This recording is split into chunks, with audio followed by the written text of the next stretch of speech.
हो जाता। पूजा ये बहुत अच्छा है कि कोरोना काल में भव्य मंदिर का निर्माण होने जा रहा है, क्योंकि पैंडेमिक है और ऐसे समय में ऐतिहासिक ये भी ऐतिहासिक साल है, ये भी इतिहास के पन्नों में महामारी के साथ साथ महामारी भी हमारे ऐतिहासिक पन्नों में दर्ज हो जाएगी, क्योंकि राम मंदिर का निर्माण की नींव आज के दिन रखी गई है।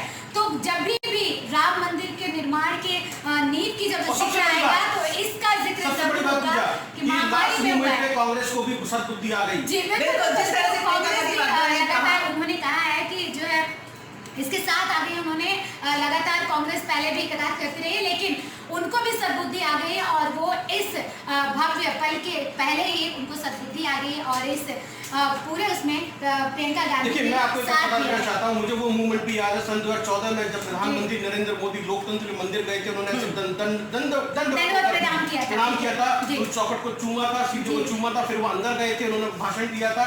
आज ऐसे ही उन्होंने जो है हनुमानगढ़ी में भी बजरंग बली को जो है दंडवत प्रणाम किया है, आशीर्वाद लिया है। दोनों यानी कि लोकतंत्र के मंदिर से राम के मंदिर तक का सफर, जो मैं कहूँ लोकतंत्र के मंदिर से लेकर राम के मंदिर तक का सफर, इसमें हम चर्चा करेंगे शाम को प्राइम टाइम के अंदर, लोकतंत्र के मंदिर से राम मंदिर तक का सफर कैसा रहा नरेंद्र मोदी का। अगर वही बात करें तो 30 साल बाद पीएम मोदी कुछ कहेंगे, जनता को संबोधित करेंगे, क्या कुछ कहेंगे वो भी बहुत खास है। 30 साल बाद पूजा बहुत ज्यादा इम्पोर्टेंट है। जब प्रधानमंत्री नरेंद्र मोदी 30 साल पहले अयोध्या गए थे, तो जब उनसे ये पूछा गया था कि आप फिर कब आएंगे, तो उन्होंने एकदम साफ शब्दों में कहा था कि जब अब मंदिर का निर्माण होगा तभी मैं आऊंगा।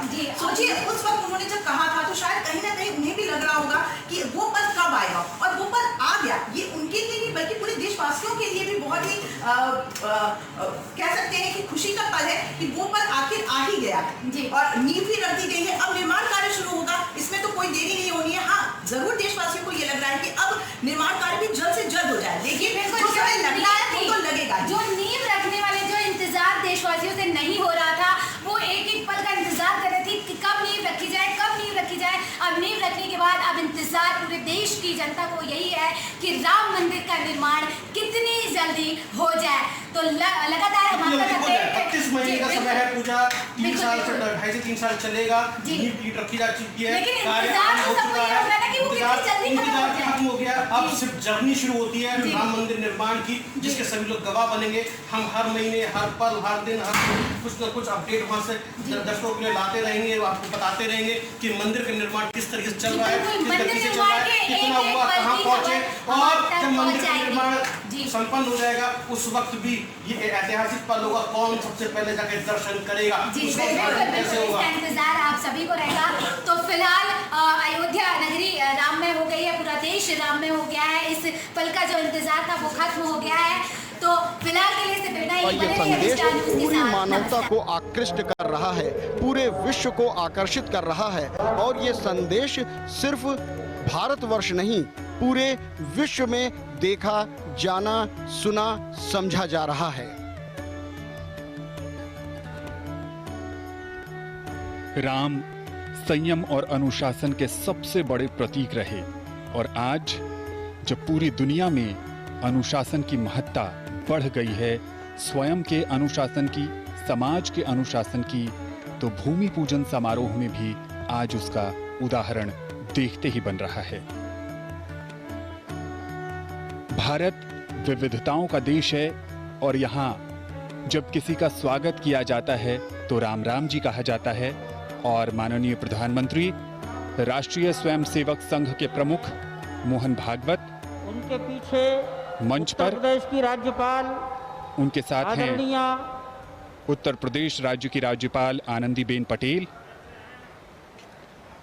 आनंदी बहन जी, और श्री राम जन्मभूमि तीर्थ ट्रस्ट के महंत जी हमारे प्रधानमंत्री गोपाल दास जी के लिए मंच पर थे। जिस जगह से आज देश को संबोधित करने वाले हैं, उस पल की तस्वीर हम आपको दिखा रहे हैं, जहां पर भूमि पूजन कार्यक्रम के नाम से पूरा मंच सजाया गया है। देख सकते हैं आप कि कितना भव्य इसकी सजावट की गई है। जो तैयारियां थी लंबे समय से जो चल रही थी, प्रधानमंत्री नरेंद्र मोदी जनता का अभिवादन कर रहे हैं। वहाँ पे जो है उन्होंने हाथ जोड़कर लोगों को नमस्कार किया है और अब मंच पर मौजूद है। यहाँ पे एक चीज़ आपको ये भी बता दें कि हालांकि कोरोना का समय है, तो ऐसे में प्रधानमंत्री नरेंद्र मोदी ने सोशल डिस्टेंसिंग के साथ साथ मास्क, जो लगातार सरकार की तरफ से कहा जा रहा है कि मास्क लगाना ज़रूरी है इस पैंडेमिक से जो है बचने के लिए, इस कोरोना महामारी से बचने के लिए, उन्होंने उसका भी पालन किया है और खुद जो है इसको मास्क को लगाया हुआ है। तो आप जैसा कि देख सकते हैं तस्वीरें आपके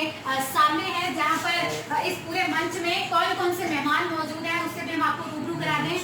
तो हम आपको बता दें कि इस मंच पर डॉक्टर मुरली मनोहर जोशी के साथ थे, उस यात्रा के प्रमुख थे और वो अयोध्या में पधारे थे। जानकी महल में उन्होंने रात्रि निवास किया था 14 जनवरी 1992 और आज ये ठीक संभवतः 28 साल पूरे होने के बाद तब का दृश्य उनकी आंखों में होगा, उसको उन्होंने। तो सीधे मंच से तस्वीरें हम आप तक पहुंचा रहे हैं, जहाँ पे आप देख सकते हैं कि जिन मेहमानों को आमंत्रित किया गया था वो पहुंचे हुए हैं और खुद प्रधानमंत्री नरेंद्र मोदी इस मंच पर मौजूद हैं, जहाँ पर कुछ ही पलों में, कुछ ही देर में प्रधानमंत्री नरेंद्र मोदी इसे संबोधित करने वाले हैं। देश के नाम अपने संबोधन में क्या कुछ कहेंगे, इस पर भी पूरी दुनिया की निगाह रहेगी। आपको बता दें कि आज शिला रख दी गई है इस मंदिर निर्माण की। तो हालांकि प्रधानमंत्री नरेंद्र मोदी के संबोधन के बाद आरएसएस प्रमुख का देश के सबकी ओर से फिलहाल मंच से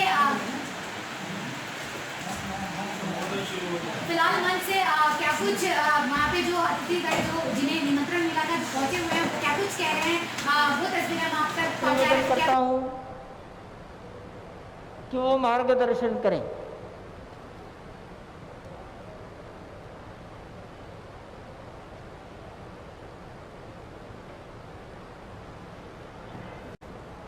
जय जय श्री राम।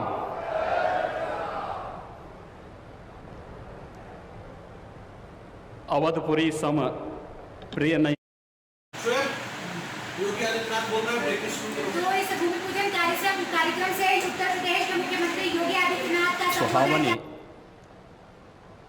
उत्तर दिशि वह सरजो पावनी, जिस अवधपुरी का एहसास कराने के लिए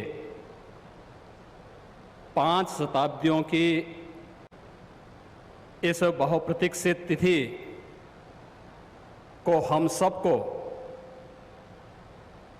135 करोड़ भारतवासियों को और पूरी दुनिया के अंदर भारत के प्रति, भारत के सनातन धर्मावलंबियों के प्रति शुभेच्छा का भाव रखने वाले उन सभी नागरिकों और महानुभावों की इन भावनाओं को मूर्त रूप देने का श्रेय और यह अवसर जिस महापुरुष के कारण आज हम सबको प्राप्त हुआ है, भारत के यशस्वी प्रधानमंत्री आदरणीय नरेंद्र मोदी जी, उत्तर प्रदेश के माननीय राज्यपाल श्रीमती आनंदीबेन पटेल जी, हमारे विचार परिवार के प्रमुख राष्ट्रीय स्वयंसेवक संघ के सरसंघ चालक सरदेव डॉक्टर मोहन राव भागवत जी, श्री राम जन्मभूमि तीर्थ क्षेत्र न्यास के अध्यक्ष पूज्य महंत नृत्य गोपाल दास जी महाराज, देश के विभिन्न पंथ और संप्रदायों के आज के इस कार्यक्रम में उपस्थित पूज्य संतगण, आचार्यगण, धर्माचार्यगण, श्री राम जन्मभूमि तीर्थ क्षेत्र न्यास के सभी पदाधिकारीगण, विचार परिवार समेत देश और दुनिया के कोने कोने में इस पूरे कार्यक्रम का साक्षात अनुभूति करने वाले सभी मर्यादा पुरुषोत्तम भगवान श्री राम के सभी भक्तगण और तीर्थ क्षेत्र न्यास के महासचिव श्री चंपत राय जी, मैं आदरणीय प्रधानमंत्री जी का मर्यादा पुरुषोत्तम भगवान श्री राम की इस पावन धरा पर 5 शताब्दी की इस बहुप्रतीक्षित लंबे संघर्ष और साधना की सिद्धि की स्मृति के अवसर पर भूमि पूजन और कार्य शुभारंभ के इस अवसर पर उत्तर प्रदेश के इस धराधाम पर 7 पवित्र पुरियों में से एक अवधपुरी में हृदय से अभिनंदन करता हूं, स्वागत करता हूं।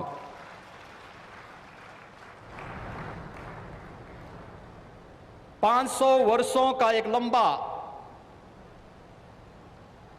बड़ा और कड़ा संघर्ष, साधना, लेकिन भारत के लोकतांत्रिक मूल्यों, भारत की न्यायपालिका और भारत की कार्यपालिका की ताकत शांतिपूर्ण ढंग से, लोकतांत्रिक पद्धति से और संविधान सम्मत तरीके से समस्याओं का समाधान कैसे हो सकता है। आदरणीय प्रधानमंत्री जी के नेतृत्व में भारत ने दुनिया के सभी ताकतों को इस बात का एहसास कराया है और यह दिन हम सबको, पूरे भारतवासियों को इस शुभ घड़ी का एहसास कराने के लिए, क्योंकि इस घड़ी की प्रतीक्षा में हम सब की कई पीढ़ियां चली गई। पूज्य संतों ने, अनेक महापुरुषों ने, अनेक वीरांगनाओं ने अपना बलिदान दिया और वे एक ही तमन्ना लेकर के कि अपनी आंखों के सामने ब्रह्मांड नायक मर्यादा पुरुषोत्तम भगवान श्री राम के भव्य मंदिर के निर्माण के कार्य को हम अपनी आंखों के सामने देख सकें। लेकिन संघर्ष चलता रहा, साधना चलती रही, अनवरत ये कार्यक्रम चलते रहे, लेकिन लोकतांत्रिक मूल्यों और आदर्शों की रक्षा करते हुए संविधान सम्मत तरीके से, शांतिपूर्ण तरीके से इसका समाधान का मार्ग निकल सकता है। आदरणीय प्रधानमंत्री जी की सूझबूझ और दूरदर्शिता के कारण आज पूरे भारतवासियों को यह गौरव की क्षण का अवकाश होने का अवसर प्राप्त हुआ है। मैं इसलिए उनका आज के इस अवसर पर हृदय से अभिनंदन करता हूं, उनका हृदय से स्वागत करता हूं।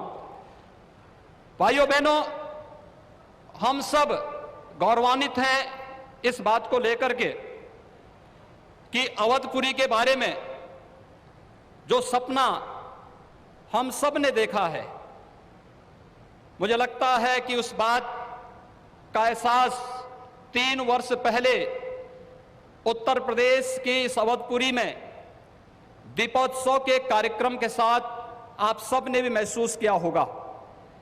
दीपावली का अवसर अवधपुरी के साथ जुड़ सके, अयोध्या के साथ जुड़ सके और उस कार्यक्रम को उस रूप में जोड़ने के लिए जो कार्यक्रम प्रारंभ हुआ था, आज उस कार्यक्रम की सिद्धि के रूप में आदरणीय प्रधानमंत्री जी के कर कमलों से इस अवसर पर श्री राम जन्मभूमि के भव्य और दिव्य मंदिर के निर्माण कार्य के भूमि पूजन और कार्य शुभारंभ का यह पवित्र पल भी हम सबको देखने का अवसर प्राप्त हुआ है। यह कार्य श्री राम जन्मभूमि तीर्थ क्षेत्र न्यास मंदिर निर्माण का करेगा, लेकिन अवधपुरी को दुनिया के सबसे वैभवशाली और सबसे समृद्धशाली नगरी के रूप में भौतिक विकास की दिशा से सांस्कृतिक परंपरा को क्षुण्ण बनाए रखते हुए आगे बढ़ाने के संकल्प के लिए हम सब प्रतिबद्ध हैं। और ये प्रतिबद्धता तब भी आपने देखी होगी जब रामायण सर्किट के नाम पर आदरणीय प्रधानमंत्री जी ने देश के उस श्रद्धा को सम्मान देने का कार्य किया स्वदेश दर्शन के नाम पर यहाँ के घाटों के सुंदरीकरण के कार्य को आगे बढ़ाने का कार्य हुआ और राम कथा के साथ साथ अन्य तमाम प्रकार की गतिविधियां यहाँ पर चलती हुई दिखाई दी और आज उसकी एक महत्वपूर्ण कड़ी के रूप में हम बहुप्रतीक्षित इस तिथि के अवसर पर आदरणीय प्रधानमंत्री जी का हृदय से अभिनंदन और स्वागत करते हैं। हम सब के लिए आज का यह दिन अत्यंत भावनात्मक दिन है। यह हमारे लिए उमंग और उत्साह का दिन भी है और हम सब के लिए इसलिए भी यह दिन अत्यंत महत्वपूर्ण है कि यहां पर आज हमारे विचार परिवार के प्रमुख राष्ट्रीय स्वयंसेवक संघ के आदरणीय सरसंघ चालक डॉक्टर मोहन राव भागवत जी की उपस्थिति भी आज हम सबको उनका सानिध्य भी प्राप्त हो रहा है। मैं उनका अवधपुरी की इस धरती पर हृदय से स्वागत करता हूं, अभिनंदन करता हूं। मैं इस अवसर पर अपने सभी उन पूज्य धर्माचार्यों, पूज्य संतों का भी हृदय से स्वागत और अभिनंदन करता हूं जो आज उत्तर प्रदेश की इस धरती पर इस संपूर्ण कार्यक्रम में साक्षी बन रहे हैं। मैं उन सभी पूज्य संतों और महानुभावों का भी हृदय से स्वागत और अभिनंदन करता हूं जिनकी प्रत्यक्ष अनुभूति हम लोग यहां पर कर तो रहे हैं, लेकिन वे प्रत्यक्ष रूप से यहां पर इस कार्यक्रम में सहभागी नहीं बन पा रहे हैं क्योंकि वैश्विक महामारी कोरोना के खिलाफ जो लड़ाई देश की चल रही है, उस लड़ाई में हम सब ने उस प्रोटोकॉल का पालन करने के लिए जो गाइडलाइन भारत सरकार ने जारी की है उसके तहत ही सीमित संख्या में अतिथियों का आमंत्रण हो सकता था और उसका पालन करते हुए भी हमें इस ऐतिहासिक तिथि को देश और दुनिया के सामने प्रस्तुत करना है। इस भाव के साथ मैं उन सभी महानुभावों का हृदय से स्वागत करता हूं। उन सबको किसी न किसी रूप में हम आने वाले कार्यक्रमों में सहभागी बनाने का आयोजन आने वाले समय में इन वर्षों में करेंगे कि उनकी उपस्थिति प्रत्यक्ष अनुभूति अयोध्या में हो सके और उनकी प्रत्यक्ष अनुभूति के माध्यम से यह कार्यक्रम अवधपुरी को जो गौरव मिलना चाहिए, इस गौरव को हम आगे बढ़ा सकें। हम सब के लिए आज का दिन इसलिए भी महत्वपूर्ण है। यह कार्यक्रम केवल मंदिर निर्माण के कार्यक्रम का शुभारंभ ही नहीं, एक उस भारत को एक दुनिया के सामने प्रस्तुत करने का भी एक अवसर है जिसे आज से 6 वर्ष पहले आदरणीय प्रधानमंत्री जी ने राम राज्य की उस अवधारणा को चरितार्थ करने के लिए आगे बढ़ाया था, जिसमें किसी के साथ न जाति के नाम पर, न क्षेत्र के नाम पर, न भाषा के नाम पर कोई भेदभाव नहीं और सबका साथ सबके विकास की भावना को चरितार्थ करते हुए जिस कार्यक्रम को 6 वर्ष पहले आगे बढ़ाया था, भगवान राम का यह भव्य और दिव्य मंदिर भगवान राम की यश और कीर्ति के अनुरूप भारत की यश और कीर्ति को भी देश और दुनिया के अंदर इसी रूप में आगे बढ़ाने का कार्य करेगा।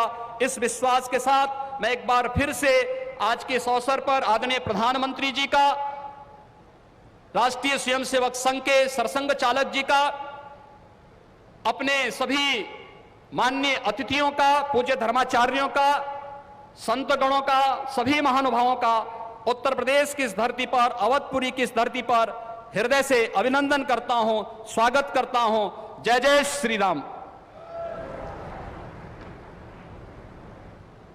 राष्ट्रीय स्वयंसेवक संघ के सरसंघ चालक डॉक्टर मोहन राव जी भागवत अपने उद्गार प्रस्तुत करेंगे।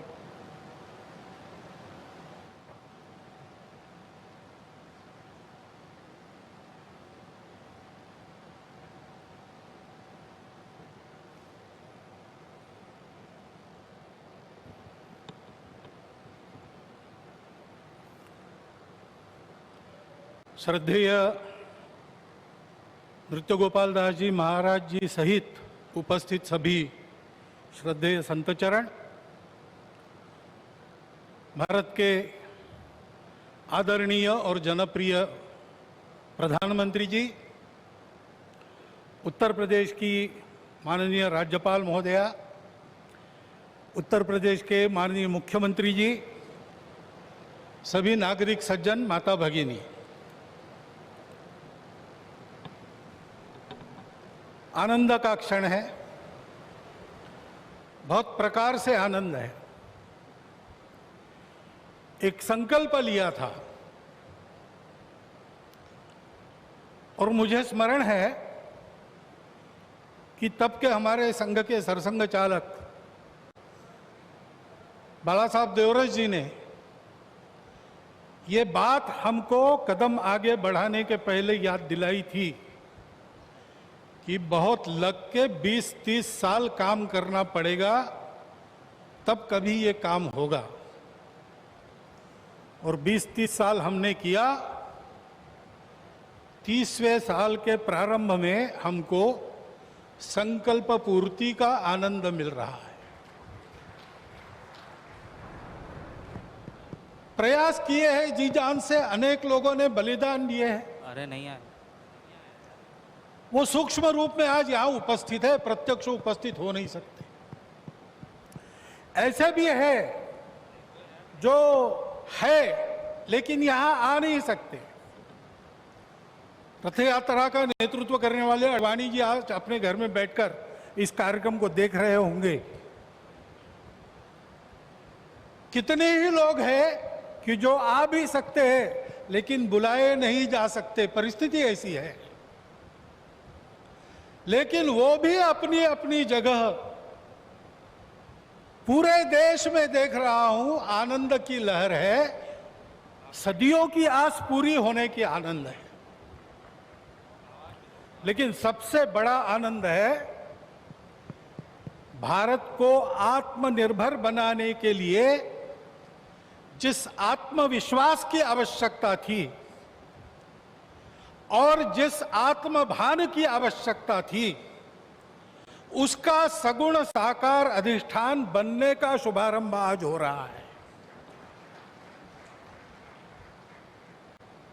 वो अधिष्ठान है आध्यात्मिक दृष्टि का, सिया राममय सब जग जानी।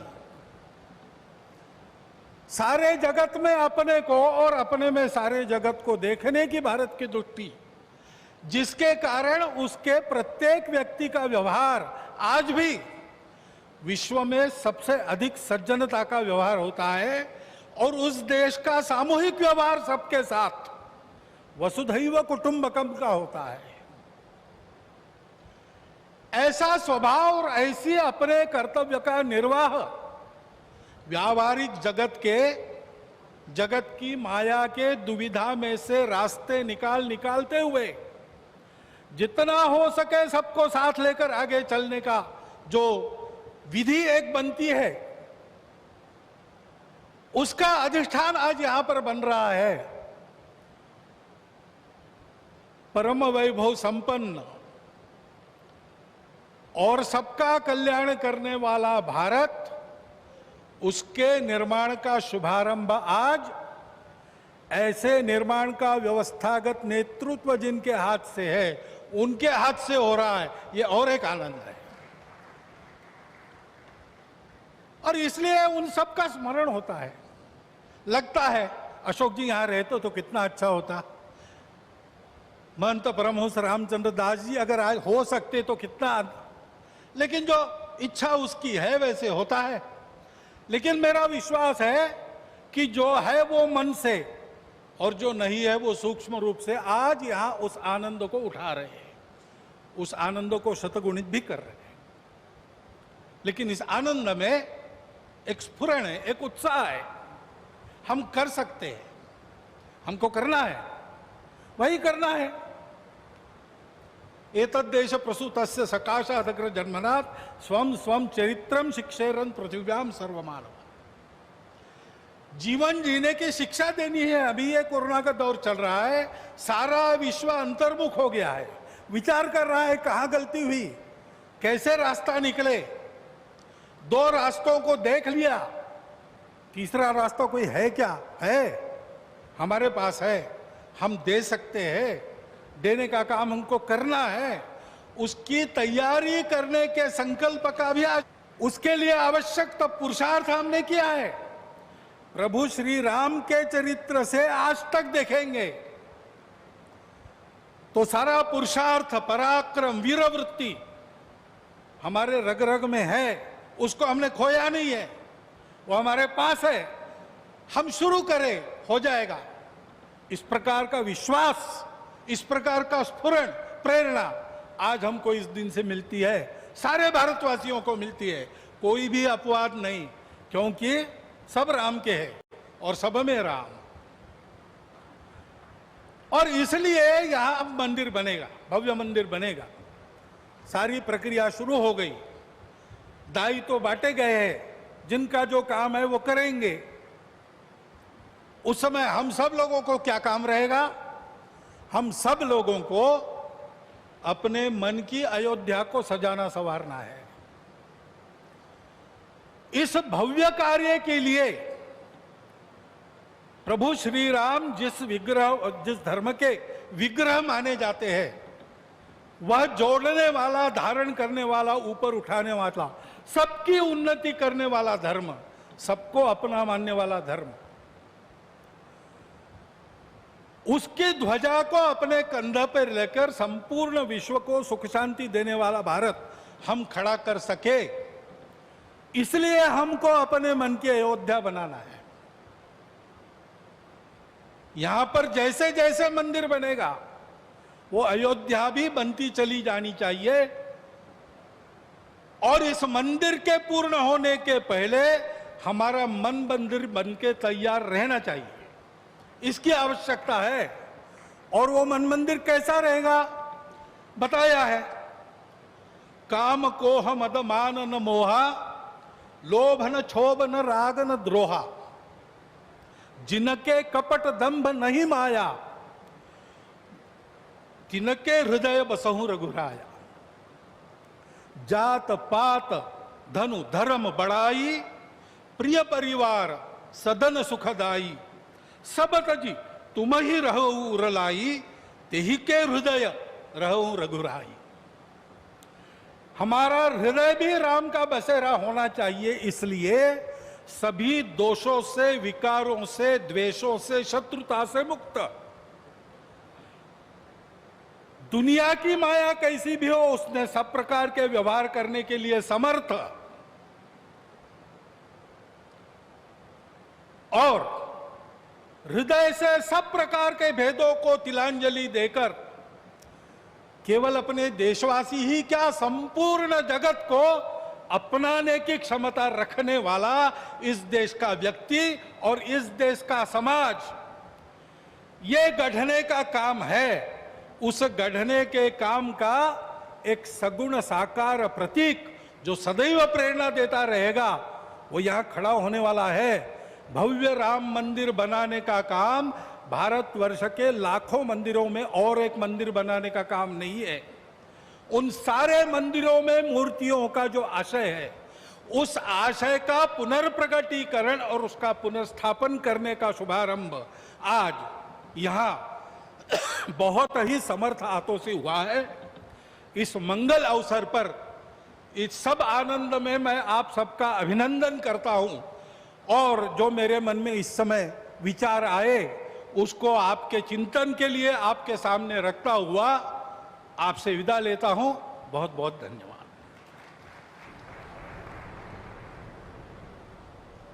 श्री राम जन्मभूमि तीर्थ क्षेत्र के माननीय अध्यक्ष मणिराम दास छावनी के परमाध्यक्ष पूज्य महंत नृत्य गोपाल दास जी महाराज से निवेदन करता हूं, अपना आशीर्वचन प्रदान करें।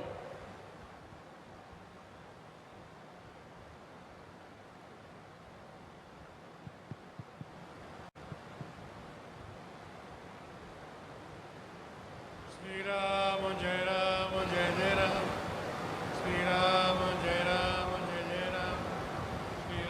श्री राम जय जय। मंच पर विराजमान सभी श्रद्धालु, प्रेमी, श्रद्धे, महानुभाव, सन्मुख दर्शन दे रहे सभी राम भक्त, महानुभाव, संतजन, प्रेमीगण, भक्तजन, बड़े हर्ष का विषय है। अब समय आ गया है। बहुत दिनों से हमसे पूछते रहे, राम जन्मभूमि से जुड़े होने के नाते पूछते रहे, मंदिर कब बनेगा, कब बनेगा। बार बार हमारे सामने यही प्रश्न आता रहा। अब हमने कहना शुरू कर दिया, एक और मोदी एक और योगी, अब नहीं बनेगा तो कब बनेगा। वास्तव में ये बड़ा सुहावना समय आ गया है और करोड़ों भक्तों की अभिलाषा, मनोरथ, इच्छा है किसी राजा विराजमान देवी मंदिर का निर्माण होना चाहिए। इसके लिए तन मन धन अर्पण करने के लिए सभी तैयार हैं। मंदिर का निर्माण कार्य का शुभारंभ हो गया है। निश्चित ही आप समझ दिव्यता और भव्यता के साथ शीघ्र ही मंदिर का निर्माण होगा। समस्त भक्तों की कामनाओं की पूर्ति होगी। मंदिर का निर्माण समय पर प्रारंभ हो गया है। अब भारतीय जनता साधु संत महात्माओं की इच्छा की पूर्ति के लिए दिव्यता भव्यता के साथ मंदिर का निर्माण प्रारंभ हो जाना चाहिए। यही जनता की इच्छा है, यही भक्तों की बात। वास्तव में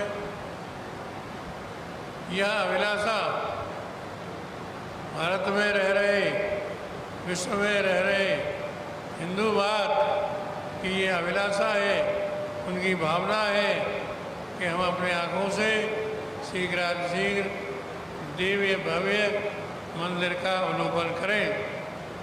इस प्रकार की इच्छा भावना को सभी लोग संजोए हुए इसी संकल्प को लेकर के सभी आगे बढ़ रहे हैं। आज बड़ा सौभाग्य है, भूमि पूजन के माध्यम से उस महान कार्य का, उस महान संकल्प का, भक्तों की इच्छाओं का, भक्तों की भावनाओं का श्री गणेश शुभारंभ हो गया है। अब तो निश्चित ही मंदिर का निर्माण होगा ही, वह भी दिव्यता भव्यता के साथ होगा। अब हम यही आग्रह करेंगे, अब विलंब के काज, अब विलंब नहीं करना चाहिए। अब सारे भक्त एक ईंट की बात, सोने की ईंट, चांदी की ईंट, सोने की ईंट देने के लिए तैयार है। ऐसी स्थिति में भक्तों की, संत महात्माओं की इच्छा की पूर्ति के लिए हम योगी जी से, मोदी जी से आग्रह करेंगे इस मंदिर का निर्माण प्रारंभ कर दें, जिससे भक्तों की भावना, उनकी इच्छा की पूर्ति हो। मंदिर का निर्माण भारत का निर्माण है, मंदिर का निर्माण विश्व का निर्माण है। मंदिर का निर्माण लोक जीवन का, लोक कल्याण का निर्माण है। इसलिए मंदिर का निर्माण का आज शुभ संकल्प हुआ है, भूमि पूजन हुआ है, ये बड़े हर्ष की बात है। हम भगवान से प्रार्थना करते हैं कि जल्दी से जल्दी मंदिर का निर्माण प्रारंभ हो जाए, जिससे भक्तों की भावनाओं की पूर्ति हो। मंदिर निर्माण के लिए लोग ईंटें दे रहे हैं, चांदी की ईंटें दे रहे हैं, लोगों ने दिए और दे रहे हैं कि मंदिर में हमारी ईंटें लगाई जाए। तो इस प्रकार से हिंदू जनता की भावना, उनकी इच्छा, उनका मनोरथ यही है कि जल्दी से जल्दी दिव्याति दिव्य, भव्याति भव्य मंदिर का निर्माण हो। और हम अपनी आंखों से लोग चाहते हैं मंदिर का निर्माण देख लें। इसी प्रकार से, इसीलिए इसी संकल्प की पूर्ति के लिए आज बड़ा सुंदर सुअवसर है। श्री माननीय मोदी जी और योगी जी ने श्री गणेश कर दिया है, भूमि पूजन कर दिया है। निश्चित ही अब भूमि पूजन हो गया है, मंदिर का निर्माण होगा ही, इसमें कोई संदेह नहीं।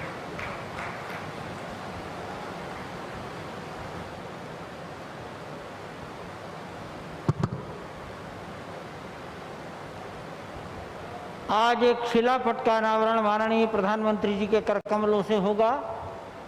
मैंने बताया था कि केवल इतना लिखा है, राम जन्मभूमि मंदिर के निर्माण कार्य का प्रारंभ पूजन द्वारा माननीय प्रधानमंत्री नरेंद्र मोदी जी द्वारा डॉक्टर मोहन राव भागवत माननीय राज्यपाल और मुख्यमंत्री महोदय की गरिमामयी उपस्थिति में आज के दिन संपन्न हुआ। इतना ही लिखा है। मैं निवेदन करता हूं कि वो इस शिलापट का अनावरण, यह बटन है, कर दें।